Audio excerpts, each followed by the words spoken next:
Hai, Assalamualaikum warahmatullahi wabarakatuh. Bertemu lagi di channel YouTube sederhana saya ini.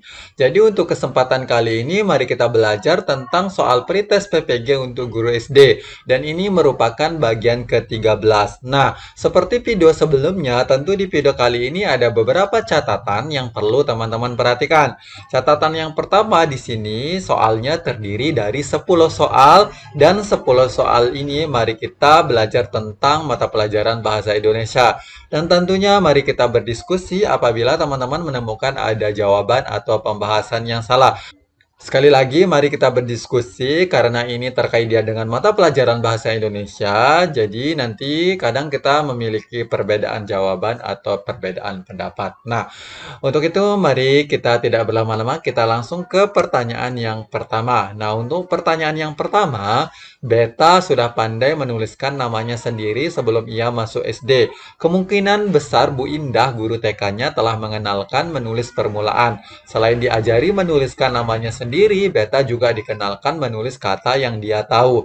Misalnya buku, baju, satu, dan sebagainya. Metode yang digunakan Bu Indah dalam mengenalkan kata atau membaca tersebut dinamakan yang A, metode SAS atau SAS, yang berikutnya yang B adalah metode kata lembaga, yang C metode bunyi, dan yang D adalah metode suku kata. Nah, untuk pertanyaan ini kira-kira jawaban yang tepat yang mana? Oke, jadi untuk soal nomor satu ini jawaban yang tepat adalah yang B, yaitu metode kata lembaga. Nah, sekarang kita lihat nih pengertian dari setiap option ini. Nah, jadi kita mulai dari metode SAS atau SAS. SAS ini kepanjangannya adalah Structural Analytic Synthetic. Ini merupakan salah satu metode yang dapat digunakan dalam pembelajaran membaca dan menulis permulaan. Prinsip-prinsip metode SAS ini disusun berdasarkan landasan psikologis, kemudian ada landasan pedagogis, dan landasan ilmu bahasa atau linguistik. Berikutnya, kita akan beralih ke metode kata lebangga. Jadi ini menurut Kamus Besar Bahasa Indonesia atau KBBI, sebenarnya ini udah ada kata baru ya tentang KBI. Nah, tapi di sini arti metode kata lembaga itu adalah metode dalam mengajarkan membaca yang dimulai dengan cara mengupas kata menjadi suku kata dan suku kata dikupas lagi menjadi huruf. Nah, berikutnya di sini metode bunyi adalah metode pembelajaran membaca permulaan dengan menyuarakan huruf konsonan. Pada metode ini memulai pengajarannya dengan mengenalkan huruf alfabet A, B, C, D, dan seterusnya. Kemudian huruf-huruf tersebut dihafalkan dan dilafalkan anak sesuai bunyinya menurut abjad. Berikutnya di sini terkait dengan metode suku kata, ini adalah suatu metode yang memulai pengajaran membaca permulaan dengan menyajikan kata-kata yang sudah dirangkai menjadi suku kata, kemudian suku-suku kata itu dirangkai, yang terakhir merangkai kata menjadi kalimat. Nah, jadi di sini yang tepat tentu adalah yang B. Ini sebenarnya yang D juga agak mirip, tapi di sini kan anak itu kalau sudah diajarkan suku kata, ini akan dilanjutkan dengan merangkai menjadi kalimat. Sedangkan pertanyaan di sini kan belum menjadi kalimat, ini masih berupa kata. Jadi yang tepat tentu adalah yang B. Oke, sekarang kita lanjut ke soal nomor 2. Nah, untuk soal nomor 2, kegiatan menyimak yang dilakukan dengan sungguh-sungguh untuk memberikan penilaian secara objektif, menentukan keaslian, kebenaran, kelebihan, atau kekurangan, bahkan simakan. Nah, ini disebut menyimak. Yang A itu ada kreatif, yang B adalah eksploratif, yang C adalah interrogatif, yang D adalah kritis. Nah, kira-kira untuk soal nomor 2 ini jawaban yang tepat yang mana? Oke, jadi untuk soal nomor 2 ini jawaban yang tepat adalah yang D, yaitu kritis. Nah, di sini kita bukan memperdalam sih, tapi kita harus tahu tentang materi tentang menyimak. Jadi di sini menurut pendapat para ahli, di sini saya mencantumkan menurut Jago Tarigan. Ini saya lupa animasikan tadi, jadi makanya di pas pertanyaan itu muncul. Nah, jadi menurut Jago Tarigan ini menyimak dapat didefinisikan sebagai suatu aktivitas yang mencakup kegiatan mendengar dari bunyi bahasa, mengidentifikasi, kemudian menilik dan mereaksi atas makna yang terkandung di dalam bahan simakan. Berikutnya di sini terkait dia dengan jenis menyimak ini ada beberapa. Jadi yang pertama adalah menyimak kreatif. Di sini menyimak kreatif adalah jenis menyimak yang mengakibatkan dalam pembentukan atau rekonstruksi seorang anak secara imajinatif, kesenangan-kesenangan akan bunyi, kemudian visual atau penglihatan, gerakan serta perasaan-perasaan kinestetik yang disarankan oleh apa-apa yang didengarnya. Berikutnya di sini ada tentang menyimak penyelidikan atau exploratory listening. Ini adalah sejenis menyimak intensif dengan maksud dan yang agak lebih singkat. Dalam kegiatan menyimak seperti ini, si penyimak menyiagakan perhatiannya untuk menemukan hal-hal baru yang menarik perhatian dan informasi tambahan mengenai suatu topik yang lebih menarik. Oke, berikutnya di sini ada tentang menyimak interogatif. Jadi ini menyimak interogatif adalah sejenis menyimak intensif yang menuntut lebih banyak konsentrasi dan seleksi, pemusatan perhatian dan pemilihan. Nah, karena si penyimak harus mengajukan pertanyaan-pertanyaan. Dalam kegiatan menyimak interogatif ini, si penyimak mempersempit serta mengarahkan perhatiannya pada pemerolehan informasi atau mengenai jalur khusus. Di sini juga ada tentang menyimak kritis. Jadi menyimak kritis itu adalah sejenis kegiatan menyimak yang di dalamnya sudah terlihat kurangnya atau tidaknya keaslian ataupun kehadiran prasangka serta ketidaktelitian yang akan diamati. Nah, jadi ini ya terkait dia dengan menyimak dan tentunya ada beberapa jenis lain terkait dia dengan menyimak. Teman-teman silakan search di Google ya. Oke, kita lanjut saja ke soal nomor 3. Nah, untuk soal nomor 3, perhatikan pernyataan-pernyataan berikut dengan seksama. Di sini yang pertama adalah bersifat imajinasi, yang kedua mengisahkan tentang kerajaan, yang ketiga nama penciptanya tidak diketahui, berikutnya yang keempat adalah bersifat menyindir, sedangkan yang kelima adalah bersifat menghibur. Nah, adapun ciri-ciri teks hikayat ditunjukkan oleh nomor. Yang A ini ada 1, 3, dan 5, sedangkan yang B adalah 2, 4, dan 5, yang C 1, 2, dan 3, yang D 1, 4, dan 5, sedangkan yang E di sini 3, 4, dan 5. Nah, untuk soal nomor 3 ini, kira-kira jawaban yang tepat yang mana? Oke, jadi untuk soal nomor 3 ini, jawaban yang tepat adalah yang C, yaitu 1, 2, dan 3. Nah, terkait dia dengan jawabannya, mari kita cek pembahasan singkatnya. Jadi di sini untuk pembahasan singkatnya, ciri-ciri atau karakteristik hikayat itu yang pertama di sini menggunakan bahasa Melayu lama, berikutnya pralogis yaitu ceritanya kadang-kadang sulit diterima akal, jadi ini imajinasi ya. Berikutnya ini istana senteris yaitu pusat cerita berada di lingkungan istana, kemudian anonim. Ini maksudnya adalah prosa tersebut tidak jelas siapa pengarangnya. Berikutnya di sini ada statis yaitu bersifat baku dan tetap. Oke, kita lanjut ke soal nomor 4. Nah, untuk soal nomor 4, dalam rangka seleksi penerimaan karyawan di sebuah perusahaan akan diadakan tes wawancara. Maka perlu disiapkan beberapa pertanyaan. Pertanyaan-pertanyaan berikut yang tepat digunakan untuk berwawancara adalah yang di sini ada 3 pertanyaan.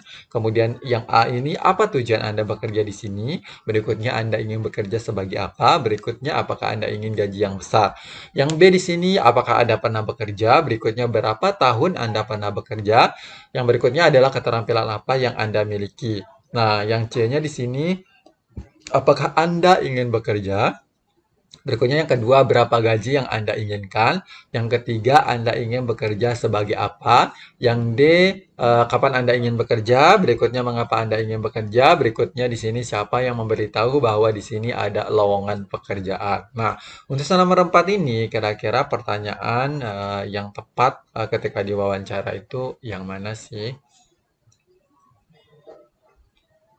Oke, jadi yang soal nomor 4 ini jawaban yang tepat adalah yang B, yaitu apakah Anda pernah bekerja, kemudian berapa tahun Anda pernah bekerja, berikutnya keterampilan apa yang Anda miliki.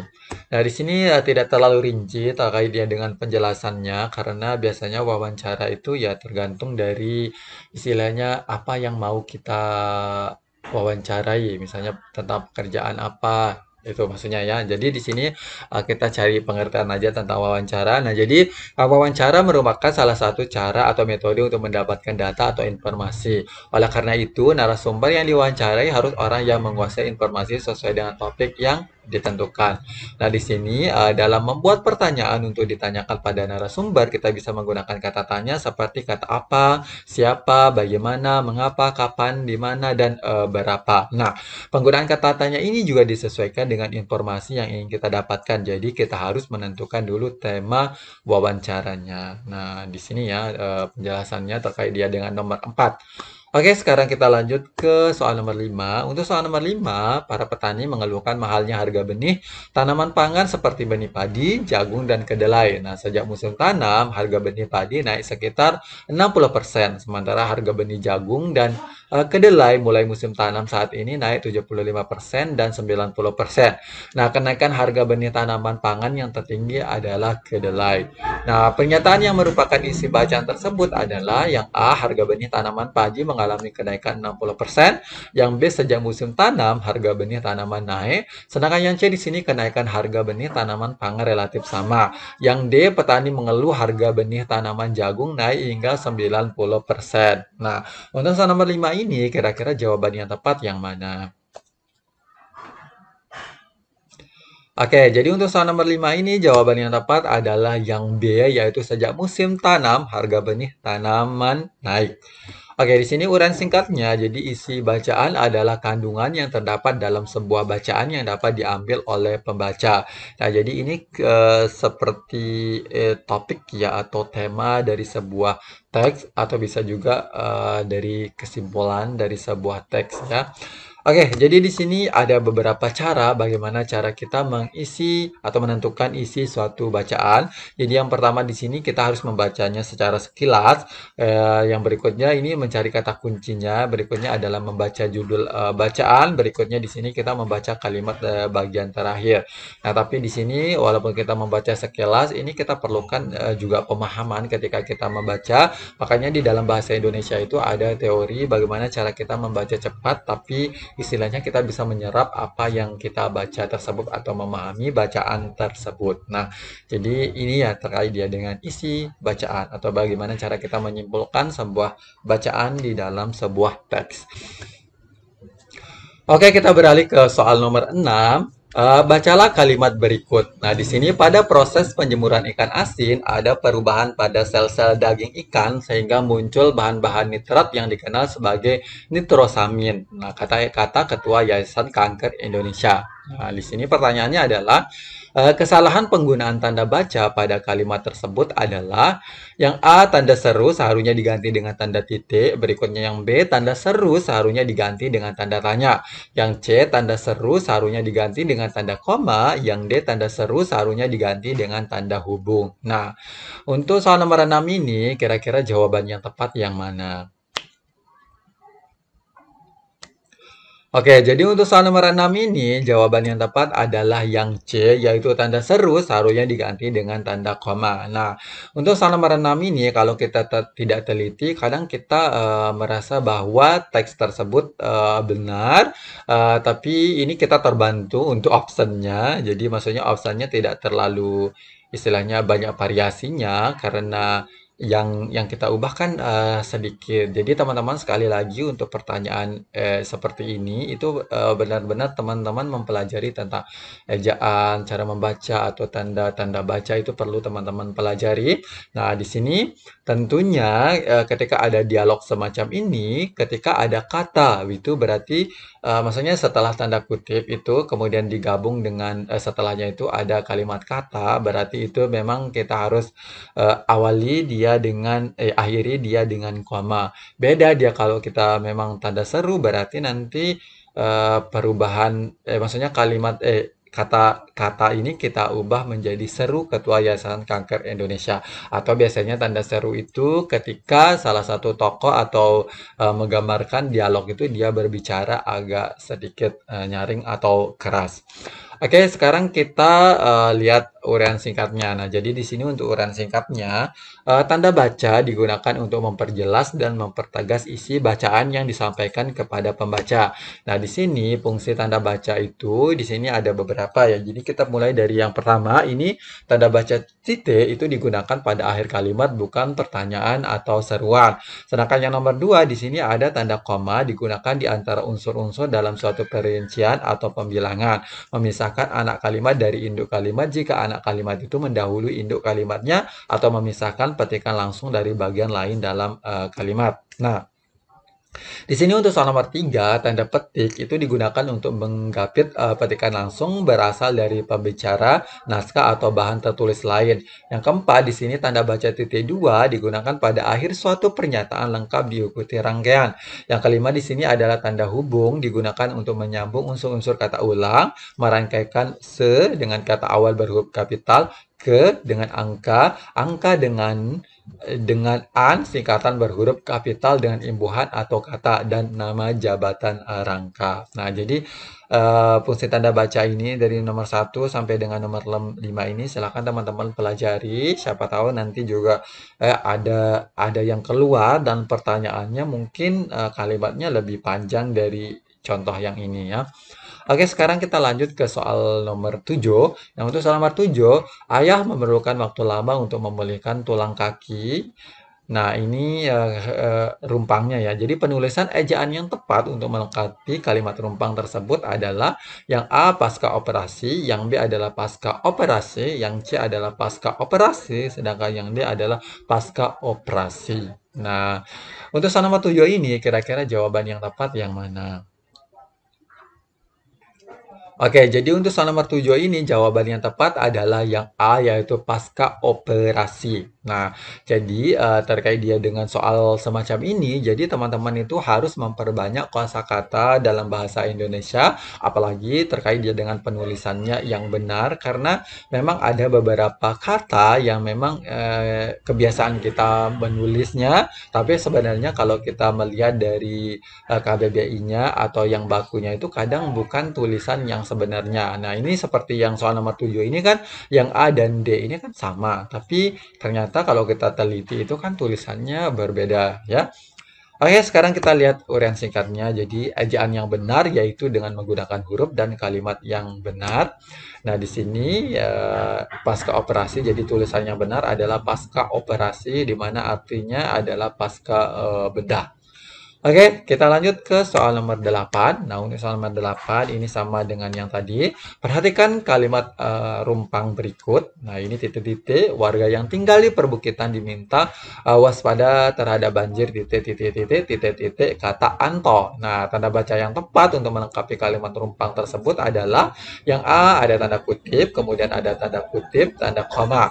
Yang B tanda kutip, tanda titik, tanda kutip. Yang C adalah tanda kutip, tanda titik. Yang D tanda kutip, tanda koma, dan tanda kutip. Nah, untuk soal nomor 8 ini kira-kira jawaban yang tepat yang mana? Oke, jadi untuk soal nomor 8 ini, jawaban yang tepat adalah yang D, yaitu tanda kutip, tanda koma, tanda kutip. Nah, ini sekadar mengingatkan kembali lagi, ini terkait dia dengan tadi soal nomor 6 kalau tidak salah. Nah, jadi tanda petik ini digunakan untuk menggapit petikan langsung berasal dari pembicaraan atau naskah atau bahan tertulis lain. Sedangkan di sini untuk tanda koma ini digunakan di antara unsur-unsur dalam suatu perincian atau pembilangan memisahkan anak kalimat dari induk kalimat jika anak kalimat itu mendahului induk kalimatnya atau memisahkan petikan langsung dari bagian lain dalam kalimat. Nah, itu aja ya. Oke, sekarang kita lanjut ke soal nomor 9. Nah, ini cermati kalimat berikut. Kegiatan perkemahan setiap hari Sabtu dan Minggu diadakan di kawasan Gunung Merbabu. Nah, alasan kesalahan penggunaan ejaan pada kalimat tersebut adalah yang A, huruf kapital seharusnya tidak digunakan sebagai huruf pertama dalam penulisan nama diri geografi. Sedangkan yang B, huruf kapital seharusnya tidak digunakan sebagai huruf pertama dalam penulisan nama suatu hari. Yang C, huruf kapital seharusnya digunakan sebagai huruf pertama penulisan nama diri geografi yang bukan merupakan nama diri. Yang D, huruf kapital seharusnya digunakan sebagai huruf pertama penulisan unsur-unsur geografi yang diikuti nama diri geografi. Nah, untuk soal nomor 9 ini kira-kira jawaban yang tepat yang mana? Oke, jadi untuk selama 9 ini jawaban yang tepat menurut saya adalah yang D, yaitu huruf kapital seharusnya digunakan sebagai huruf pertama penulisan unsur-unsur geografi yang diikuti nama diri geografi. Nah, soal semacam ini kembali lagi kita harus memahami tentang ejaan atau penulisan kalimat atau kata yang tepat di dalam sebuah teks yang kita temukan. Karena biasanya ini memang terlihat mudah, tapi sebenarnya sulit juga karena kita ya lagi-lagi mungkin kosakata kita, kemudian daya ingat kita tentang kalimat atau kata dalam tulisan yang baku atau tulisan yang benar itu minim sekali. Nah, jadi pertanyaan semacam ini jangan sampai kita salah. Oke, sekarang kita lihat rincian ringkasnya. Jadi rincian ringkasnya di sini penggunaan huruf kapital yang benar di sini yang pertama itu huruf kapital dipakai sebagai huruf pertama awal kalimat. Yang kedua, huruf kapital dipakai sebagai huruf pertama unsur nama orang termasuk julukan. Yang ketiga, huruf kapital dipakai pada awal kalimat dalam petikan langsung. Dan nah ini jadi ada banyak sekali terkait dia dengan penggunaan huruf kapital. Ini yang tadi yang di atas itu 3 jumlahnya, yang ini 10 jadi 13 hal yang perlu kita perhatikan untuk penulisan huruf kapital. Nah, makanya di sini saya kasih warna yang nomor 6 karena dia terkait dia dengan pertanyaannya. Jadi di sini terkait dia dengan pertanyaannya, jadi huruf kapital dipakai sebagai huruf pertama nama geografi. Dan di sini di bagian ini yang seharusnya kita perbaiki adalah kawasan Gunung Merbabu. Kawasan Gunung Merbabu ini seharusnya memang diawali dengan huruf kapital, K-nya huruf besar, G-nya huruf besar, dan M-nya udah benar. Tapi kawasan gunungnya ini tidak menggunakan huruf kapital di awal. Oke, semoga tercerahkan. Kita lanjut ke soal nomor 10 atau soal yang terakhir. Nah, di sini Direktur Utama Badan Urusan Logistik atau Bulog itu Budi Waseso mengatakan Indonesia tidak akan importir beras hingga 2020. Tindakan tersebut dilakukan karena pasokan beras cukup dan produksi petani yang masih akan berlangsung hingga Maret 2020. Nah, perbaikan kata tercetak miring pada kalimat tersebut yang sesuai adalah yang A adalah impor, yang B adalah import, yang C adalah implosif, sedangkan yang D adalah importasi. Nah, untuk soal nomor 10 ini kira-kira jawaban yang tepat yang mana? Oke, jadi untuk soal nomor 10 ini jawaban yang tepat adalah yang A, yaitu import. Nah, jadi sekarang kita lihat atau kita cek pembahasan singkatnya. Nah, di sini kita mulai dari importir. Jadi importir itu adalah orang atau lembaga perantara dagang yang mendatangkan barang dari luar negeri. Kemudian di sini sedangkan di impor ini pemasukan barang dan sebagainya dari luar negeri. Berikutnya implosif, di sini itu bunyi hambatan yang terjadi dengan aliran udara diisap. Berikutnya di sini importasi, ini pemasukan barang-barang dan sebagainya dari luar negeri pengimporan. Nah, di sini ada dua option A dan B, import dan import. Nah, ini justru perlu kita istilahnya bedakan mana tulisan yang benar dan yang salah. Jadi di sini import itu ini saya lihat di KBBI online-nya. Jadi tulisan import yang benar adalah import, jadi yang bukan import ya. Jadi jangan sampai salah karena sayang kalau kita salah padahal cuman membedakannya sedikit ya. Oke, teman-teman terima kasih sudah menonton video kali ini. Semoga eh, teman-teman semakin semangat untuk belajar dan insya Allah bisa terpanggil untuk pretest tahun ini. Kita berdoa bersama-sama. Kurang lebihnya mohon dimaafkan kalau ada kesalahan atau apapun itu silakan beri kritik dan saran. Oke, sekali lagi terima kasih sudah menonton video kali ini. Wabillahi taufiq wal hidayah. Wassalamualaikum warahmatullahi wabarakatuh. Bye bye.